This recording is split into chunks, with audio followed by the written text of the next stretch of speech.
The station where the dead don't leave. It was close to midnight when Tom pulled off the highway. He hadn't seen another set of headlights for over an hour, and the rain had only gotten worse.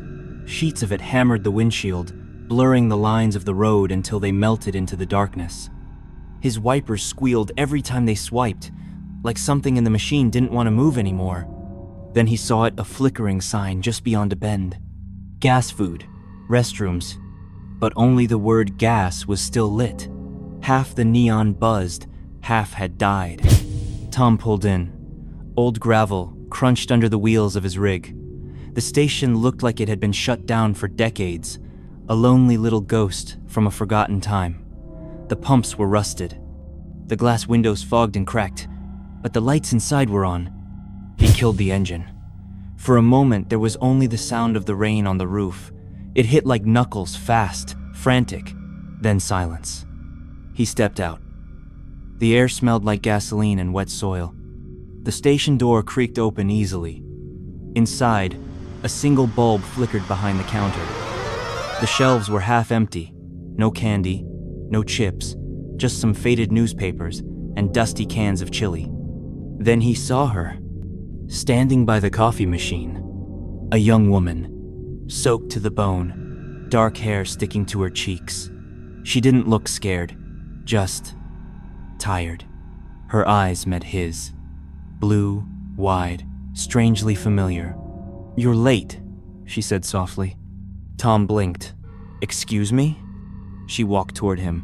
The rain on her jacket left a trail on the floor.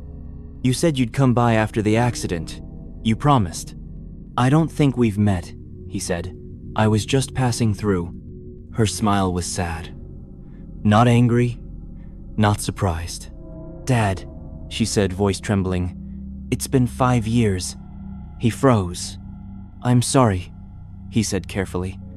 "You've got the wrong guy. You were driving a red Kenworth, Route 27, midnight run through Allegheny. You swerved to miss a deer." She paused. "You didn't make it." Tom's throat went dry. He hadn't told anyone about that. Not the deer, not the near miss. "I survived that," he said. "Barely, but I made it. I called my dispatcher right after. They have the logs." She tilted her head. There was no call. Outside, something moved in the dark, a shape behind the pumps. Tom turned toward the window, but there was nothing there now, just the sheen of headlights, but not from his truck. Another rig was idling next to his, but it was silent. No engine, no driver. He turned back. The girl was holding something in her hand. A photograph, water-stained and faded. She handed it to him. In the photo, a man stood next to a wrecked red truck. Same rig, same license plate, same jacket.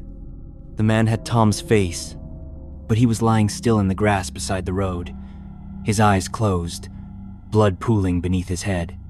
Tom dropped the photo. His hands were shaking. "This isn't real," he muttered. "I'm just tired. I've been driving too long. Maybe I fell asleep."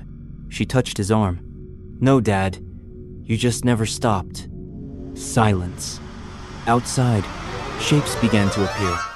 Figures. One leaned against pump 3. Another sat cross-legged near the trash bins. A third just stood in the middle of the lot, unmoving, staring through the window. All of them pale, still, wet from the rain. Drivers, pedestrians, people from other nights, other wrecks. "All of us here, we're the ones who don't know," she said. "Don't know what?" "That we never made it past the impact." Tom backed away. His hand found the counter, cold to the touch. "I remember the hospital, the rehab.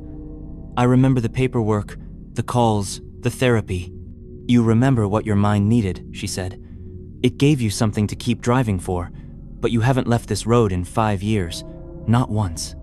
He didn't want to believe her, but a whisper had already started inside his head, the same one that woke him up some nights with cold sweats and no memory of what he'd been dreaming.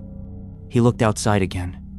His truck was no longer running, it was just sitting there. Lights off. The other rig? Gone. So were the figures. Except one. She was at the door now. His daughter. The rain soaked through her again, but she didn't seem to care. "We can leave now, Dad," she said. "The road's not real. Neither is the night. You just have to let it go." His chest tightened. He took a step forward, then another. And then the radio behind the counter crackled to life. Tom Keller, last known location, Route 27. Kenworth rig, plate ending 5-1-9. Missing since 2018. He turned back. The gas station was empty. No girl, no photo. Only the rain. And his reflection in the glass. He stepped outside. His truck had disappeared. Only the old road remained, lit by a flickering sign that now said nothing at all. Tom looked down the highway. One direction led back into the dark woods. The other disappeared into a fog that shimmered like morning.